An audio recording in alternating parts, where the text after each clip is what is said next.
6:34 on TSN 990. Welcome back to the show. It's Game Points with Matthew Ross. Stefano Micella has arrived, helping us out here. But Mo Khan in studio, Dave Simon as well.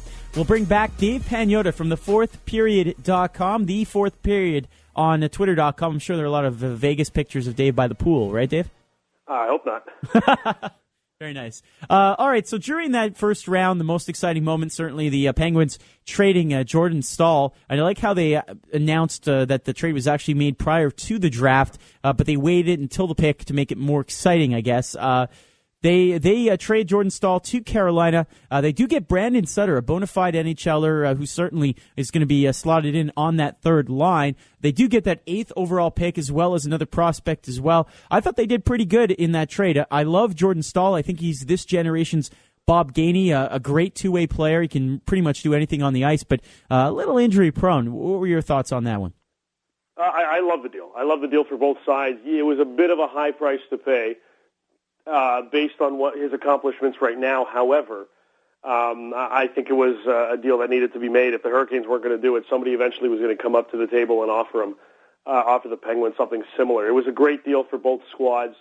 You know what? I understand the injury concern, and I understand that, yes, he hasn't lived up to certain expectations to this point, but this is what we saw out of Jordan Staal this season is the Jordan Staal that is going to be in our faces regularly throughout the rest of his career. He's a tremendous player. He's an excellent asset for any team. And the Carolina Hurricanes just have one dynamic 1-2 punch.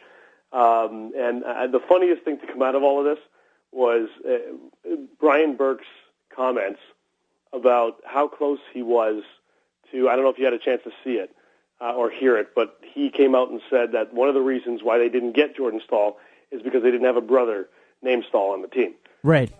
Suck it up. You didn't offer enough, and you lost out on the deal. So they wanted to offer up more. He could have been a Toronto Maple Leaf. Instead, he's a Carolina Hurricane, and good on him. Now, Dave, a lot of speculation now is that the Penguins are the front runners for Zach Parise as a result of clearing a lot of that cap room. Your thoughts there? Yeah, that's an interesting one. I've heard this for a while, and I've heard it been brought up.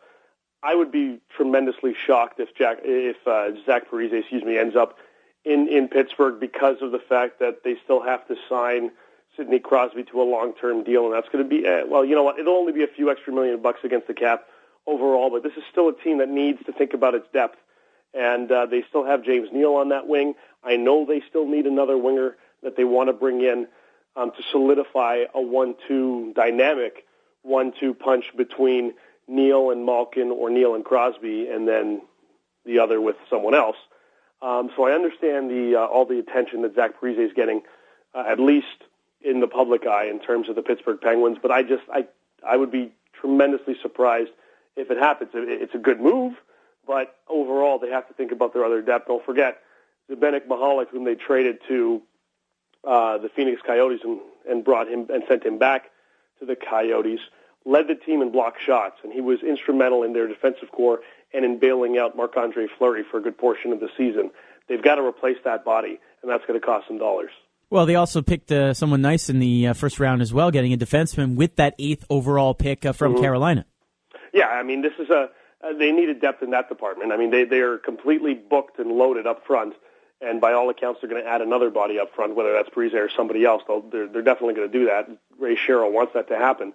But I don't know necessarily if he's going to be ready for the start of the season. If he is, great.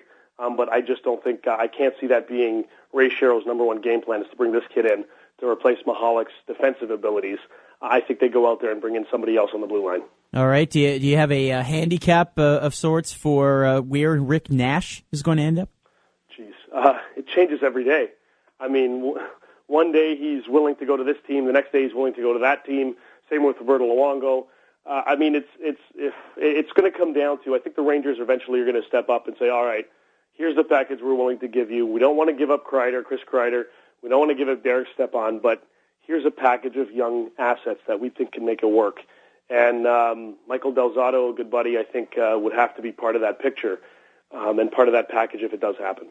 Dave, follow up to that, you mentioned Luongo. My prediction there is that they cannot get enough for him, that it's a huge contract, and they're going to end up trading Schneider. Oh, well, they're not going to trade him anytime soon. That much is for sure. No, I think they'll start the season and trade Schneider at the deadline. That's what I think. See, look, this is a situation that I've never really understood, and I've talked to a number of other NHL goalies out there, and some are number ones, and some split and share duties with others. Nobody really understands what the heck the Vancouver Canucks are doing here. First of all, you go out and you say that this is going to be your number one. Effectively, that's what Mike Gillis said, and that they're going to trade Roberto Luongo. Well, perfect. Now you've just diminished his value a little bit. And second of all, you're giving the keys to a kid who still has training wheels on. This is a guy, if you look at his record, he hasn't put up stellar numbers against playoff contending teams. And I know in the grand scheme of things it only means so much, but at the end of the day, this kid is yet to produce when the time calls for it. And to give him the keys to the city right away, I don't understand that move whatsoever. And because of that, they're stuck in limited options for Roberto Luongo. And we were told earlier today, and we just put the story up on the site a little while ago, that as of now, the Florida Panthers are the only team, and this is maybe a little kickback at the Canucks for doing all of this, but right now the Florida Panthers are the only team that Roberto Luongo is willing to waive his no-movement clause to. There's been a lot of talk with the Leafs, but as of now, he will not accept the trade to Toronto unless something changes within the next little bit. He's only willing to accept the trade to Florida right now, and they are asking, the Vancouver Canucks are asking for a significant price in exchange for Roberto Luongo, which they're not going to get. And so far, the Panthers have said, yeah, try again.